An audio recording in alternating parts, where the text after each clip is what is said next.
Soyez les bienvenus. Sainte-Sophie, l'un des monuments les plus visités de Turquie, va donc être transformé en mosquée. Le Conseil d'État turc a rendu sa décision. Cette transformation est soutenue par le président Recep Tayyip Erdogan. Il s'exprimera d'ailleurs à ce sujet ce soir. Cette décision déplaît à l'UNESCO, mais aussi aux voisins grecs. Athènes, je le disais en titre, l'a qualifiée de provocation envers le monde civilisé. Et juste avant cela, l'Église orthodoxe russe avait elle aussi regretté cette décision. Nous en parlons avec notre correspondant à Moscou, Léo Vidal-Giraud. Léo, bonjour. On imagine qu'en Russie, qui est le plus grand pays orthodoxe du monde, les réactions sont plutôt négatives.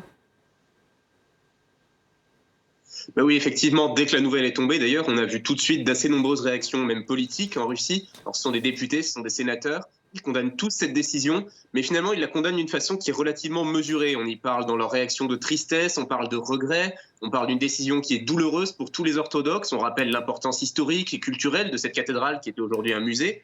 Et puis, on parle surtout d'une décision qui va causer des divisions religieuses.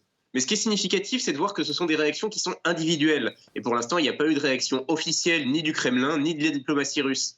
Et puis d'ailleurs, même du côté de l'Église orthodoxe russe dont vous parliez, les mots restent finalement assez mesurés. Le porte-parole du patriarche de Moscou, ça a été l'un des tout premiers à réagir. Mais là aussi, bien tout simplement, c'est pour exprimer de simples regrets. Alors, qu'est-ce qui pourrait expliquer cette retenue, Léo?